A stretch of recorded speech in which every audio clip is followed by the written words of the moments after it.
करण जौहर ज्यादातर nepo kids को ही launch करता है। आलिया, जानवी, वरुण, अनन्या और रिसेंटली इब्राहिम और खुशी। और मेरे हिसाब से वो सही भी है। उसका पैसा उसकी मर्जी। लेकिन सिद्धार्थ मल्होत्रा करण जौहर के लिए किसी भी स्टार किड से ज्यादा स्पेशल है। सिद्धार्थ के करियर में करण का सबसे ज्यादा इम्पैक्ट रहा है। शुरू से ही करण ने सिद्धार्थ को जो सपोर्ट दिया है वो शायद ही किसी आउटसाइडर को कभी भी मिला हो।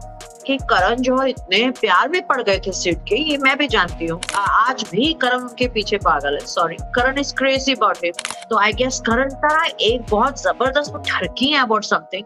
देखो, सिद्धार्थ ने 2012 से 2024 तक टोटल 15 फिल्में की है, जिनमें से 7 धर्मा प्रोडक्शंस की थी। और कुछ टाइम पहले तक तो करण ही धर्मा प्रोडक्शन के मालिक थे। अभी रिसेंटली उसने कंपनी के मेजॉरिटी शेयर्स बेच दिए हैं। तब तक सारे फिल्म्स के डिसीजंस करण के ही होते थे और सिद्धार्थ की तो कई फिल्में फ्लॉप हुई हैं। फिर भी बैक टू बैक फ्लॉप्स के बाद अगर करण किसी आउटसाइडर को फिल्में दे रहा है तो वो बहुत बड़ी बात है। कई लोगों को ये लगता है कि सिद्धार्थ फैशन डिजाइनर मनीष मल्होत्रा से रिलेटेड है और इसीलिए करण उसे फेवर्स कर रहा है, लेकिन ऐसा कुछ नहीं है। सिद्धार्थ दिल्ली के एक मिडिल क्लास फैमिली से आता है। Father former captain in merchant navy, mom एक होम मेकर और एक बड़ा भाई है जो बैंकर है।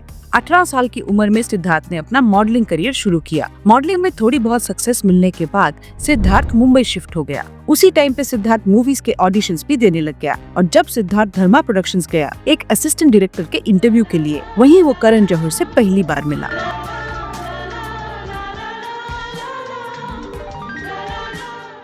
2010 में सिद्धार्थ ने करण जौहर के साथ my name is Khan film में एज असिस्टेंट डायरेक्टर काम किया था।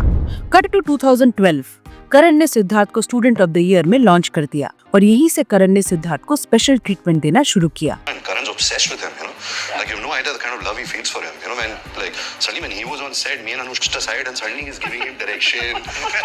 वरुण और आलिया जैसे स्टार किड्स के रहते हुए भी फिल्म में सिद्धार्थ की एंट्री सबसे अलग और स्पेशल थी। करण ने सिद्धार्थ के कैरेक्टर के लिए एक पूरा सॉन्ग बनाया था, वरुण और आलिया के लिए सिर्फ रीमिक्स सॉन्ग्स। अगर फिल्म को ओवरऑल देखो तो मेरे हिसाब से वरुण से ज्यादा इम्पोर्टेंस करण ने सिद्धार्थ को दिया था। सिद्धार्थ का कैरेक्टर हीरो जैसा था, जबकि वरुण थोड़ा साइड कैरेक्टर जैसा लगा। इवन मूवी के एंड में सिद्धार्थ और आलिया का हैप्पी एंडिंग दिखाया गया। फिल्म के प्रमोशन के लिए सिद्धार्थ और आलिया के डेटिंग रूमर स्प्रेड किए गए, जिससे सिद्धार्थ और आलिया को वरुण से ज्यादा लाइमलाइट मिला। हाँ, हो सकता है बाद में दे एक्चुअली स्टार्टेड डेटिंग, लेकिन पहले ये करण का सिर्फ एक पीआर स्टंट था। अगर स्टूडेंट ऑफ द ईयर के बाद सिद्धार्थ के करियर की बात करें तो वरुण और आलिया से ज्यादा सिद्धार्थ की फ्लॉप फिल्म्स थी। स्टूडेंट ऑफ द ईयर के 2 साल बाद सिद्धार्थ के 2 फिल्में आए, हंसी तो फंसी जो करण जौहर ने ही प्रोड्यूस की थी और एक फ्लॉप थी, और एक विलन जो अच्छी चली थी। 2015 की ब्रदर्स फिर से करण की ही प्रोडक्शन थी और ये फ्लॉप रही। 2016 में सिद्धार्थ की 2 फिल्में आई, कपूर एंड सन्स एंड बार बार देखो, और ये दोनों ही धर्मा प्रोडक्शंस की थी। फिर 2017 में अ जेंटलमैन और इत्तेफाक रिलीज हुई। दोनों फिल्में फ्लॉप रही और इत्तेफाक करण जौहर ने ही प्रोड्यूस की थी।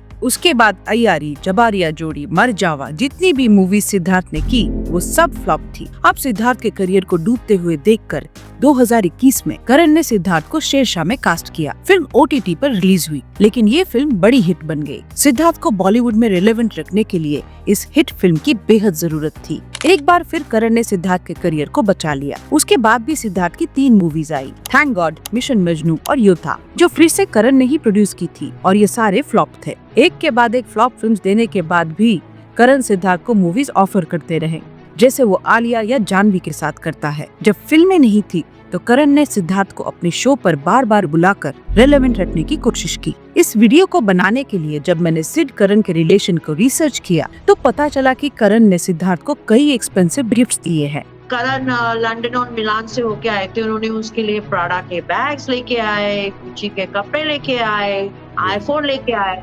मुंबई जैसे शहर में जहां न्यू कमर्स को सक्सेसफुल बनने के लिए कई सालों लग जाते हैं, वहां सिद्धार्थ के डेब्यू के पहले भी करण ने उसे एक लग्जरियस लाइफ दी, बड़े जिम की मेंबरशिप प्रोवाइड की, बड़े बड़े पार्टीज और डिनर्स में ले गया। बेसिकली मुंबई की हाई सोसाइटी लाइफ का एक्सपीरियंस करवाया। 2012 की ये article student of the year की पहले की है। ये कहता है कि सिद्धार्थ आलिया और वरुण के जैसा इनसाइडर नहीं है, लेकिन जो लाइफस्टाइल और अटेंशन उसे मिल रहा है उससे लगता है कि वो एक आउटसाइडर होके भी इनसाइडर का लाइफ जी रहा है, और उसका पूरा क्रेडिट करण जौहर को जाता है। और ऐसा भी कहा है कि कई बार सिद्धार्थ और करण साथ में डिनर डेट पर देखे गए हैं।